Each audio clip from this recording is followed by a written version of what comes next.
मुर्शिदाबाद 3 हिंदुओं की निर्मम हत्या हुई, उनके घरों से खींच करके उनकी हत्या हुई। इन्हें भय है कि दलितों को, वंचितों को, गरीबों को अगर ये हाई राइज बिल्डिंग मिल जाएगी तो इनका तो वोट बैंक समाप्त हो जाएगा, ये गुमराह करने की इनकी राजनीति हमेशा के लिए समाप्त हो जाएगी। कांग्रेस और समाजवादी पार्टी या टीएमसी जैसे दल हमेशा इसमें बाधक रहे हैं और उन लोगों ने उन्हें दोयम दर्जे का नागरिक बनाने का काम किया, शरणार्थी के रूप में रखा। लेकिन भारतीय जनता पार्टी ने उन्हें अपनाया। ये व्यवहारिक धरातल पर भी दलित और वंचितों का अधिकार छीनने के अधिकारी होते हैं। आप देखते होंगे कहीं दलितों की झोपड़ी पर, उनकी जमीन पर कब्जा करने वाले कोई लोग होंगे तो इन्हीं दलों से जुड़े हुए लोग होंगे। ये सर्वाधिक कब्जा करते हैं। और ठीक बात है कि सरकार का डंडा है, सरकार उनको ठीक भी करती है, दुरुस्त भी करती है कि जिससे वे लोग गरीबों की, वंचितों की जमीनों पर कब्जा न कर सके।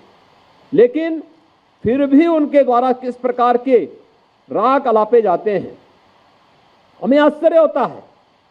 ये वही राज्य है और ये देश वही देश है जिस देश में वक्फ के नाम पर लाखों एकड़ लैंड कब्जे की गई है और उनके पास कोई कागज नहीं, कोई राजस्व रिकॉर्ड नहीं। और राजस्व रिकॉर्ड नहीं तो सभी को वापस लेने की कार्रवाई, जब इस संशोधन विधेयक संसद में पारित हुआ है और अब इस पर कार्रवाई हो रही है तो इसके लिए हिंसा भड़काई जा रही है। हिंसा में आपने देखा होगा कब पश्चिमी बंगाल में मुर्शिदाबाद 3 हिंदुओं की निर्मम हत्या हुई, उनके घरों से खींच करके उनकी हत्या हुई। और ये सब कौन है? ये सभी वही दलित हैं, वही वंचित हैं, वही गरीब हिंदू हैं जिसको इस जमीन का सर्वाधिक लाभ मिलने वाला है, सर्वाधिक लाभ मिलने वाला है। ये लैंड राजस्व के रिकॉर्ड में फिर से आएगी तो एक गरीब भी हाई राइज बिल्डिंग का, मल्टी स्टोरी बिल्डिंग का लाभ उठा पाएगा, उसको भी वहां अच्छे फ्लैट सरकार बना करके उपलब्ध करवा देगी।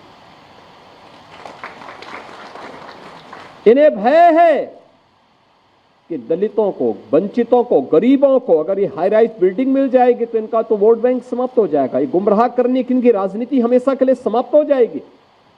इसलिए लोग हिंसा भड़का रहे हैं, हिंसा का रास्ता अपना रहे हैं। आप देख रहे होंगे सिटीजनशिप अमेंडमेंट एक्ट पारित होने में जिसका लाभ सर्वाधिक पाकिस्तान, बांग्लादेश या अफगानिस्तान में जो वंचित हिंदू था, दलित हिंदू था, उनको भारत की नागरिकता देने का काम, जो किन्हीं कभी भी भारत में आए थे, 5 वर्ष पहले आए थे, उनको जब नागरिकता देने के कार्यक्रम को प्रधानमंत्री मोदी जी ने आगे बढ़ाया, इन्होंने पूरे देश के अंदर आंदोलन शुरू कर दिया, अभियान चालू कर दिया, बड़े बड़े आंदोलन किए, तोड़फोड़ की, आगजनी की।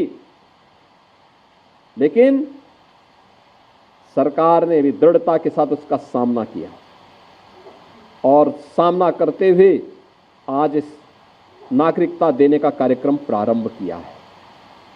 कहां जाएगा? पाकिस्तान में, बांग्लादेश में पीड़ित हिंदू कहां जाएगा? और हिंदुस्तान की तरफ ही आएगा। दुनिया के अंदर कहीं भी कोई पीड़ित हिंदू होगा वह आकर के अंततः हिंदुस्तान में ही आएगा और वह भारत में आकर के ही शरण लेने के लिए मजबूर होता है। लेकिन कांग्रेस और समाजवादी पार्टी या टीएमसी जैसे दल हमेशा इसमें बाधक रहे हैं और उन लोगों ने उन्हें दोयम दर्जे का नागरिक बनाने का काम किया, शरणार्थी के रूप में रखा। लेकिन भारतीय जनता पार्टी ने उन्हें अपनाया।